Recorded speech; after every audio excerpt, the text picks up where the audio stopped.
DY. Patil यांचं निधन झालेलं आहे सर, काय सांगाल? माननीय डी.वाय. पाटील साहेब जे 2-3 राज्यामध्ये त्रिपुरा आणि पश्चिम बंगाल आणि बिहारचे राज्यपाल म्हणून त्यांनी काम केलं. महाराष्ट्राच्या विधानसभेमध्ये आमदार म्हणून त्यांनी काम केलं आणि संपूर्ण महाराष्ट्रामध्ये शिक्षण क्षेत्रामध्ये त्यांनी एक शिक्षणासाठी अतिशय मोठं जाळं उभं केलं. एक चांगल्या शैक्षणिक सोयी संपूर्ण महाराष्ट्र आणि महाराष्ट्राच्या बाहेर सुद्धा उभा केला. अशा माननीय डी.वाय. पाटील साहेबांचं निधन झालं. त्याच्यामुळे त्यांच्या या निधनाबद्दल मी आमच्या पक्षातर्फे त्यांना श्रद्धांजली अर्पण करतो. त्यांच्या नावं जे आहे चढवण्यात आली आणि घोटाळा करण्यात आला. जवळजवळ 6.5 कोटीचा जो आहे घोटाळा आहे. समतानगर पोलीस स्टेशन गुन्हा सुद्धा दाखल झालेला आहे. मला अतिशय आश्चर्य वाटतं की कशा पद्धतीनं पोलीस नसताना सुद्धा त्यांना वेतन देण्यात आलं. हा प्रशासनातला प्रशासकीय ही संपूर्ण बाब आहे. त्याच्यामुळे याची संपूर्ण गृह खात्याने चौकशी केली पाहिजे आणि पोलीस नसताना सुद्धा त्यांना पगार देऊन राहिलेत. त्याची चौकशी करून जे कोणी दोषी आहेत त्यांच्यावर कारवाई केली पाहिजे. कारण की आपल्याला माहित आहे की पोलीस खात्यामध्ये मोठ्या प्रमाणात आमचे तरुण तयारी करतात आणि तयारी करून केव्हा आमची परीक्षा होते आणि केव्हा मला पोलीस खात्यामध्ये भरती केलं जातं. त्या पद्धतीनं तयारीला लागतात. कारण की मोठ्या प्रमाणात पोलीस खात्यामध्ये नवीन भरतीची आवश्यकता आहे. पण असं असताना सुद्धा पोलीस नसताना काही लोकांचे पगार काढण्यात आले. त्याच्यामुळे त्याची चौकशी होऊन जो कोणी दोषी आहे त्याच्यावर कारवाई केली पाहिजे. सर, तुम्ही एक ट्विट केलं, काय सांगा ट्विट बद्दल? असं आहे की आपल्या सर्वांना माहीत आहे की 4 वर्षापूर्वी माननीय मुकेशजी अंबानी त्यांच्या घरासमोर स्फोटके म्हणजे बॉम्ब ठेवण्यात आला होता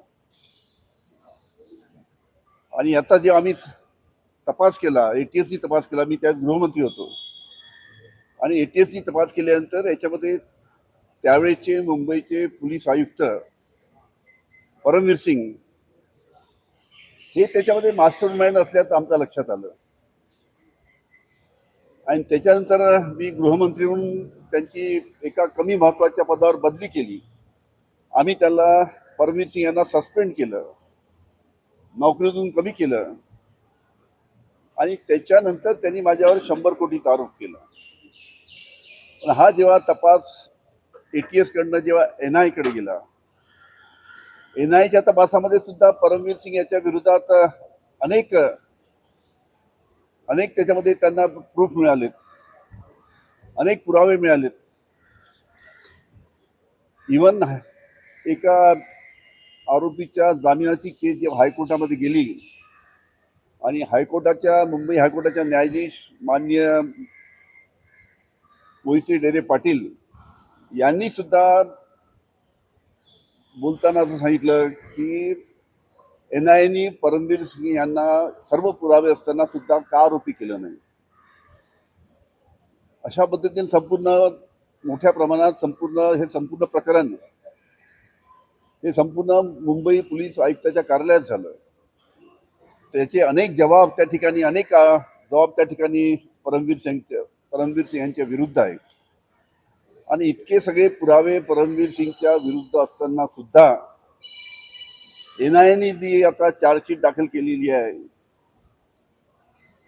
त्या चार्जशीटमध्ये आरोपी म्हणून परमवीर सिंग याचं नाव नाही, याचं सर्वांना आश्चर्य आहे. कुणाचा आशीर्वाद परमवीर सिंग याला आहे त्याच्यामुळे त्याचं नाव येऊ शकलं नाही, याचा सुद्धा तपास होणं गरजेचं आहे. तो सभी को पता है कि 4 साल पहले मुंबई में देश के बहुत बड़े उद्योगपति माननीय मुकेश जी अंबानी, इनके घर के सामने कुछ बॉम्ब रखा गया. मैं उस वक्त महाराष्ट्र का गृहमंत्री था. हमने उसकी इंक्वायरी की, एटीएस ने उसकी इंक्वायरी की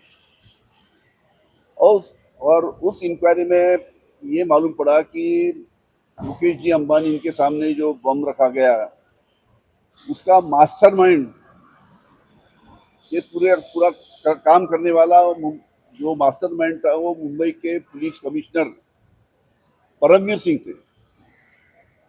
जब ये हमको सरकार को मालूम पड़ा तो गृह मंत्री करके मैंने मुंबई के पुलिस आयुक्त परमवीर सिंह, इनका तबादला एक छोटी अलग एक जो कम अहमियत की पोस्ट है वहां पे किया। उसको हमने परमवीर सिंह को सस्पेंड किया। उसके बाद में पूरा मामला एनआईए की तरफ गया। एनआईए ने भी इसकी इंक्वायरी की और एनआईए के इंक्वायरी में भी काफी सबूत परमवीर सिंह के खिलाफ में मिले।